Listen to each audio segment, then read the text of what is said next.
really difficult stretch of games. Do you think maybe that's starting to show? What was that? What did you think of the energy level today, particularly given that you guys are in a very difficult stretch of games? I mean, that's on me. The second half played terrible, and I think that's on me. That game, I shouldn't. I would say I was being selfish a little bit because I had 30 points in the first half, and that wasn't me in the second half. I got to do way better than that, and that's just on me. I shouldn't be doing this. Tim McMahon. Luka, you had 15 assists in the game. When you say you were playing selfishly, what do you mean by that? I'm just taking some shots I shouldn't be taking, but just got to do way better than this. And as a team, we got to step up, especially defensively, bring the energy. There's no fans in the building, so the energy don't come from the fans now. So we got to create our own energy and, go there and try to win every game. We just spent like 10 minutes talking about how amazing his night was, and then he said he played terribly in the second half, obviously very hard on himself, and talked about some of the shots he felt he shouldn't take, was a little selfish. What did you make of that, Devin? I think he could have been a little bit more selfish and took some more of those bad shots. He was the only one kind of making shots tonight. Like I said, I thought he could have been a little bit more aggressive offensively, but the player he is, he wants to get his teammate involved, and he knows he can't do it by himself. Very hard on himself, but also that's the kind of kid he is. Very critical of himself, but I think he needed to be. I mean, after not having the opportunity to win a basketball game in Milwaukee, you saw the frustration walking off the court. And then when he had the opportunity to play again, because that's the wonderful thing about basketball, you mess up a game, and then you come back and you play the next couple of days later, and you can shake that off. Shook it off the first half, but then just ran out of gas. I thought this thing. He said he needed to play better. He didn't play terrible. He played terrible, but didn't play to his best. But I think the opportunity for him is to get the rest because he knows it's a very defensive, difficult team to deal with the Toronto Raptors in Florida. Yeah, turning the page in a hurry, but before we do that, KP's night tonight. 20 points on 9 of 19, shooting 0 for 7 from 3, though. Let's find out what he had to say. What did you think about the energy level today, especially given difficult stretch of games and you're shorthanded of players? Yeah, energy wasn't good. That wasn't us as a team. Out there, we didn't play our best basketball, and it was like a chain reaction. Things weren't working out and going in our way, and that kind of brought our energy down. But we kept fighting. We had good moments that we can take away from this game. But in general, we're all disappointed with the result. There's things we need to work on, definitely on the offensive end, as well as on the defense. But overall, game that we can take some things away from, and conversations that we need to have internally and fix those things so we can show better basketball on the court. Okay, and one more for Tim McMahon before he has to get on the plane. KP, Luka was pretty harsh on himself. He said he felt like he was terrible and played selfishly in the second half. What's your take on that? I mean, we were all, I think, disappointed with our performances. It is what it is. I mean, it's he's the same way. He always expects greatness from himself.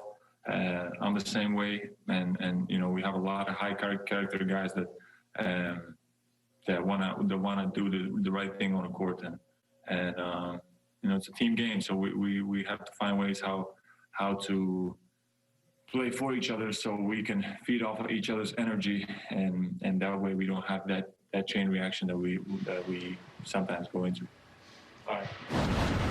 Coming back from injury is never easy, especially when you are a player at an elite level like KP and things don't appear to be coming as quickly as you want them to be, right? Said, what are you seeing from him?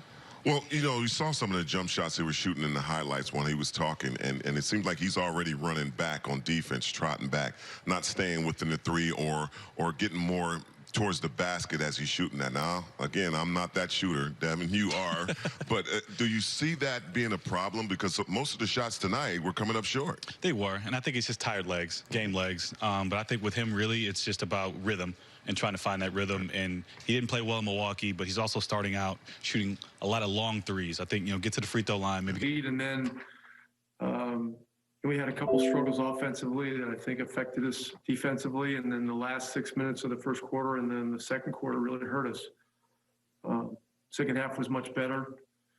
But, I thought that was the key to the game. The 40-point second quarter was the killer. Okay, Tim McMahon. Rick, obviously you wanted to win the game, but can you put into perspective the performance that Luka had today? No, the stats are spectacular. 36, 16, and 15. It's phenomenal. But without a win, he won't be happy with it either.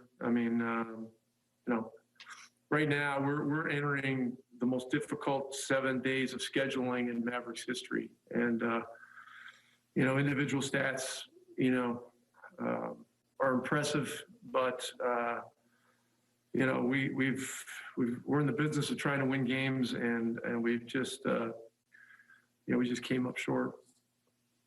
Eddie Sefko. Rick, do you get any sense that maybe human nature is kicking in a little bit with the manpower shortage? I don't know what you're saying. I don't. You have to be more specific. Just that kind of a what's going to happen next mentality, because being this shorthanded. No, I don't think. Look, we had a really impressive road win in Charlotte. Not having Hardaway, it hurts us. But we have other guys that can fill in and can do the job defensively, and can play a role within the system. I thought we had some really uncharacteristically bad turnovers at the wrong times today. Some of them were when we were getting some momentum, when we were behind. Nobody's trying to turn the ball over, but those take the air out of you a little bit. Look, I think we're going to get Brunson back tomorrow. I have no idea in the world why he wasn't able to play today. Guy basically tested negative for a week and a half and didn't have it, but they just decided that he couldn't play today. So he'll join us tomorrow and join us at the plane, and he'll be able to play tomorrow. So, you can go figure on that one. By far the most we have heard from Rick Carlisle on that situation, and great news obviously that he is back. And I know it's obviously been frustrating that he hasn't been able to return sooner. Jalen Brunson, though, as you just heard Rick Carlisle, Devin will be available for them tomorrow, and they need it. They do. He's going to, be a saving grace right now. Anybody's they can have.